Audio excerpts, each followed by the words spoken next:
Hi, welcome back to my channel. If this is your first time here, my name is Mika. Thank you so much for stopping in. Today I would like to talk about taking accountability. That's something that I did not realize that I wasn't doing until I had to go through this season of singleness. During my season of singleness, I learned a lot about myself. It's so important to take the time to be single if God allows you, or if God puts you in a situation where you are, quote unquote single, um, then embrace it because you learn a lot about yourself. Just like me, I learned so much more than I ever could imagine. I just want to talk about something that has been very, very heavy on me because it was something I found a lot of pride in, and then God had to humble me.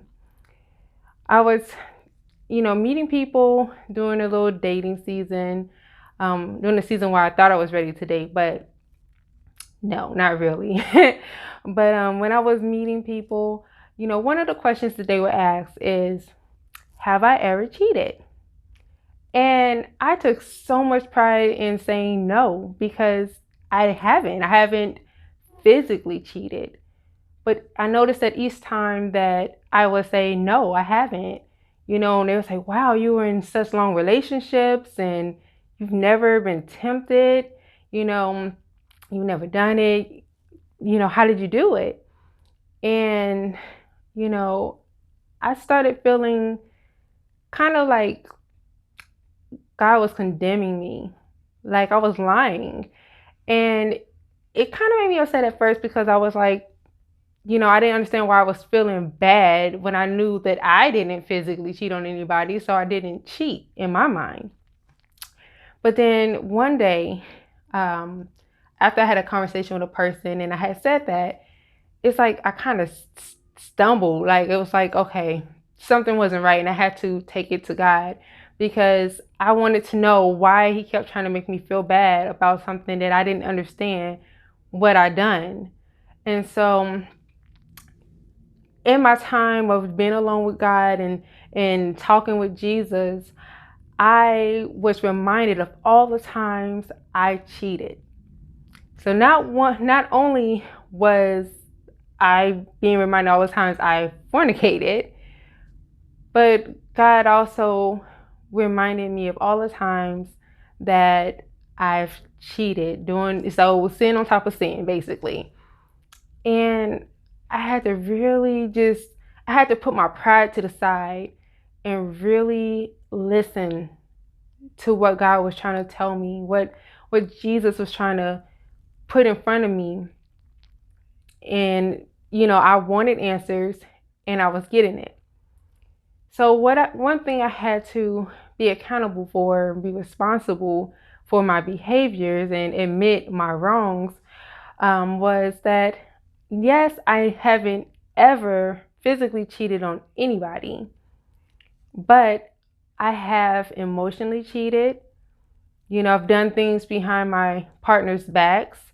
Um, Even if it was as simple as me giving somebody $5, but if I knew that person liked me, or if I knew my partner had a problem with this person because maybe that person liked me, maybe they were an ex, or maybe I may have even had a crush on them myself.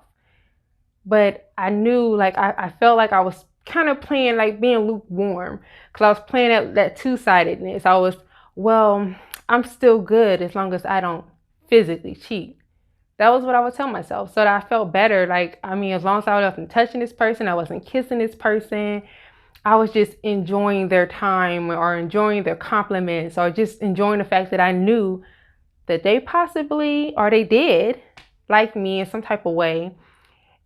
I was enjoying that, even though I was in relationship with people.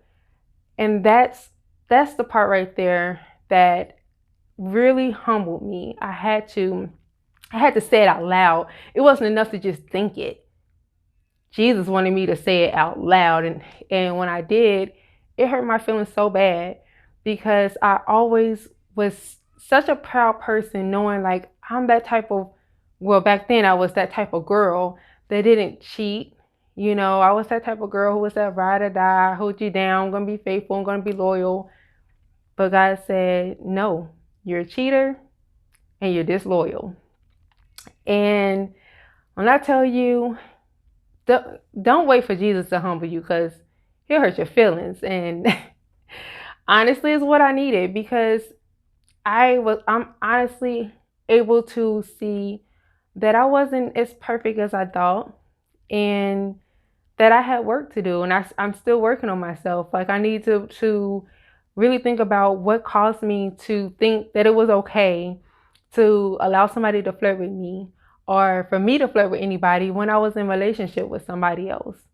I had to humble myself enough to think about why, the times that I was allowing myself to engage in conversation, even if it wasn't anything sexual, just engaging, getting, taking that person's energy and entertaining them, like by just giving them my time. Because even if they respected the fact that I was in a relationship with somebody, their level of respect was kind of diminished a little bit, because I was allowing them to still be a part of my life. It's like they had the relationship because they had that hope that, okay, if things don't work out, if she ends up single, maybe she'll give it me, because she makes me feel special, I make her feel special. We like growing this close bond, even if it's just as friends. But in this person's mind, they could be thinking like, okay, well, there's opportunity.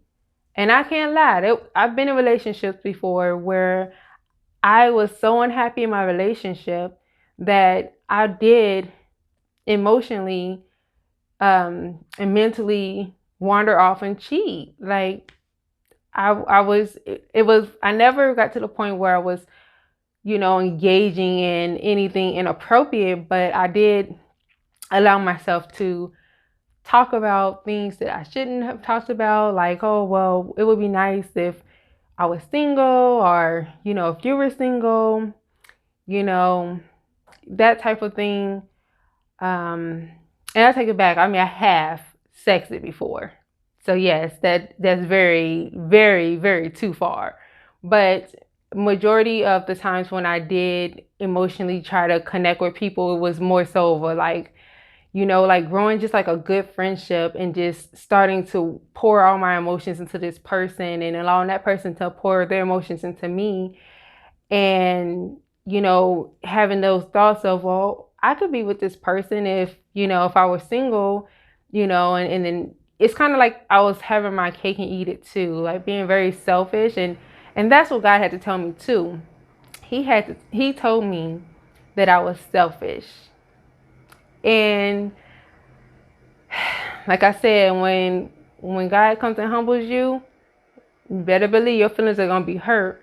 But I needed that, because it showed me that I I was being prideful for no reason. I was putting myself on this high pedestal when I needed to work on myself, and I needed to admit that I had flaws too. I'm human, and I make mistakes just as well as everybody else, but I just held on to, I was just so prideful about being faithful physically in relationships, but I wasn't, I really wasn't being honest. I mean, yeah, that's one aspect of cheating, but there's so many different levels of cheating that people don't look at. They just think that, okay, as long as I'm not sleeping with somebody else or kissing somebody else, then it's okay. If you're going on dates behind your partner's back, that's cheating.